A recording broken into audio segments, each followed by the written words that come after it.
Passem ja i li dono la paraula a la doctora Estrella Fernández Martínez.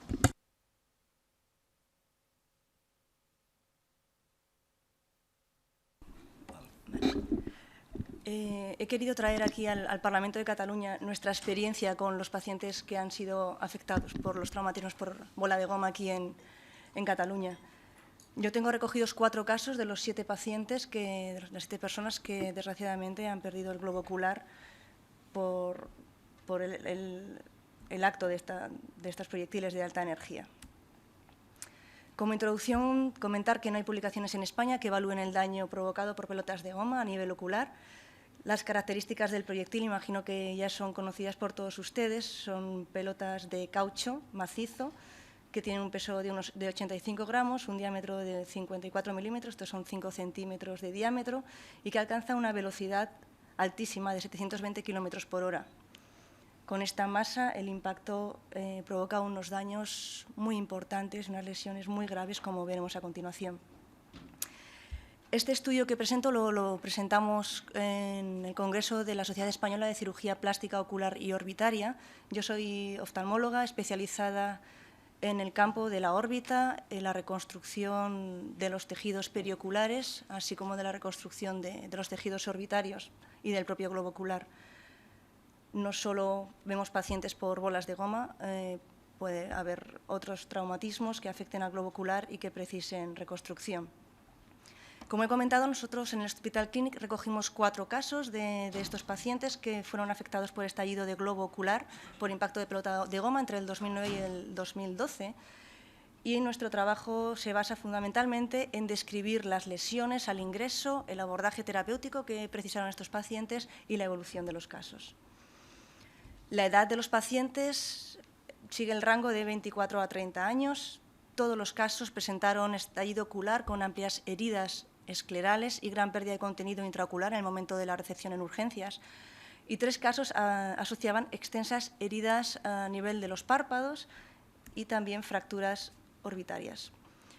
Como imagino que no sois médicos, he traído algunas imágenes anatómicas para poder ver lo que sería la órbita ósea. Aquí dentro va todo el contenido del globo ocular con los músculos extraoculares y la órbita se relaciona con el cerebro, el lóbulo frontal está justo encima, abajo está el seno maxilar, el seno etmoidal, el hueso etmoidal nos comunica la órbita con lo que sería la fosa nasal y aquí ya estaría la fosa craneal media. Lo cual, un impacto a este nivel puede repercutir en estructuras cerebrales. Este sería también un corte anatómico donde vemos lo que sería la órbita anatómica, donde vemos el globo con los músculos, el nervio óptico y las paredes óseas, que sería el techo de la órbita, que es el hueso frontal. Aquí está la parte frontal del cerebro, apoya sobre esta zona y aquí la correlación con los senos paranasales y la fosa cerebral media. Aquí traigo reportadas fotografías de cómo quedan los pacientes después de un impacto. Este paciente hace 1 año y medio que recibió el impacto de bola de goma. No solamente, como podéis observar, se trata de un defecto, de una pérdida de un globo ocular, que podemos decir un ojo ciego, sino aparte de la repercusión estética importante que sufren estos pacientes, que les ocasiona daños psicológicos y dificultad de relación psicosocial. Vemos que el globo ocular, o sea, la órbita, la cavidad orbitaria queda totalmente hundida. Entonces, es muy difícil recuperar el volumen de la órbita y conseguir que este ojo pueda aparecer normal. Otro caso, también otro paciente que sufrió una pérdida muy importante del volumen de la órbita. Esto es un ojo remanente. Un ojo normal tiene un diámetro aproximadamente de 22 milímetros. Después del impacto, la pérdida del contenido ocular, estos ojos se van consumiendo, se van haciendo cada vez más pequeñitos, pueden acabar del tamaño de una pasa de Málaga, como por ejemplo en este paciente. Esto, sumado a la atrofia de la grasa por la alta energía, que produce una rotura celular de toda la grasa que envuelve el ojo, que también forma parte del volumen orbitario, nos deja en órbitas muy hundidas. Este paciente, el ojo afecto, lógicamente, es el ojo enoftálmico, con un enoftalmos muy importante, a pesar de llevar una prótesis ocular, en este caso. Este es otro paciente que, además de sufrir una pérdida muy importante de volumen de toda la órbita, vemos cómo toda la órbita entera está hundida hasta los ligamentos cantales. Aquí va con la prótesis puesta, sin la prótesis todavía sería muchísimo más evidente. Aparte del daño estético, de la pérdida de volumen del globo ocular, este paciente también tuvo graves afectaciones palpebrales. Este es el calibre de una prótesis ocular que pueden llevar estos pacientes. Llevando esta prótesis así de gruesa, todavía sigue viéndose en oftálmico. Entonces, no estamos hablando solo de pérdida de visión, pérdida de un órgano, sino aparte de la repercusión estética muy importante que les dificulta la recuperación a la vida laboral y social. En cuanto a lesiones asociadas que encontramos en esta serie de 4 pacientes, presentaron fracturas de las paredes de la órbita, es decir, los huesos que hemos visto en la primera diapositiva se rompen por el estallido. La transmisión de la energía provoca el estallido del globo ocular, la atrofia de la grasa por muerte celular y, aparte, esta proyección de la energía se expande a las paredes óseas, rompiéndolas y pudiendo ocasionar lesiones en los departamentos contiguos. Aquí les traigo unas imágenes del TAC, son muy representativas, se entienden perfectamente, aunque no seamos médicos. Esto es una órbita íntegra, vemos el techo, el hueso que está íntegro, y aquí vemos cómo está fracturado. El suelo de la órbita, que es el hueso que soporta el globo encima del seno maxilar, esto negro es aire, se rompe, pudiendo provocar la caída incluso del globo al seno maxilar. Aquí en este corte sagital vemos también el techo de la órbita y cómo el suelo está totalmente volado. Hay una rotura del suelo de la órbita por estallido orbitario. El manejo quirúrgico en algunos pacientes, en el momento de la urgencia, generalmente no se produce una evisceración. La evisceración es una cirugía en la que vaciamos quirúrgicamente el contenido de la órbita, mantenemos solo las estructuras externas y colocamos una prótesis circular simulando el volumen del globo ocular en el interior de estos tejidos y posteriormente los suturamos. De esta manera reponemos el volumen perdido del globo ocular, pero no podemos reponer el volumen perdido por la atrofia de la grasa. Entonces, un caso requirió evisceración e implante de primera intención, en la primera cirugía. Normalmente los oftalmólogos no solemos hacer esta cirugía de entrada porque para los pacientes supone una amputación, entender que les han sacado el ojo. A pesar de que realmente hay poco tejido que salvar en estos casos, suelen ser cirugías que se posponen. Mi opinión como especialista es que en estos casos sería aconsejable realizarla en el primer momento, para tratar de mantener al máximo el volumen del globo ocular y evitar que las estructuras, que debido al alto impacto de energía del proyectil, se fibrosan muy rápidamente, perdiendo volumen y perdiendo tejido que al final no necesitamos para realizar las reconstrucciones. Estos pacientes requieren varias cirugías. Primero, la evisceración para reponer el volumen orbitario. Segundo, cuando pierden el volumen de la órbita por atrofia de la grasa, pues podemos realizar cirugías para mejorar estos volúmenes y, además, las fracturas orbitarias también han de ser resueltas quirúrgicamente, con lo cual han de ser sometidos a múltiples actos quirúrgicos. Aquí vemos en una radiografía este paciente pues, que tuvo un estallido orbitario, con estallido globo ocular, con rotura del seno frontal, o sea, del hueso que comunica la órbita con el cerebro. Este paciente, cuando llegó a urgencias, tenía una fístula o lo que se llama de líquido cefalorraquídeo, es decir, el líquido de las meninges del cerebro salía a través del ojo del impacto tan brutal que tuvo. También tuvo fractura del suelo de la órbita y aquí está restaurado con placas de titanio. Igualmente tuvo rotura del seno, de la pared etmoidal de la órbita, pero no precisó reparación quirúrgica. Este es el aspecto que presentó un paciente al llegar a urgencias. Este es el mismo paciente del caso que he presentado anteriormente, donde vemos la fractura del seno frontal. Este líquido que sale por aquí, que parece una sangre lavada, como si se llama de agua de lavar carne, es el líquido cefalorraquídeo que está saliendo a través de la rotura de las estructuras por la cara, arrastrando o lavando la sangre de los párpados. Entonces, cuando ves esto en urgencia realmente es muy impresionante. No estamos acostumbrados a tener pacientes con lesiones de guerra. y hay una desestructuración absoluta del párpado, prácticamente se ha desestructurado completamente el párpado superior, aquí quedan unas pocas pestañas,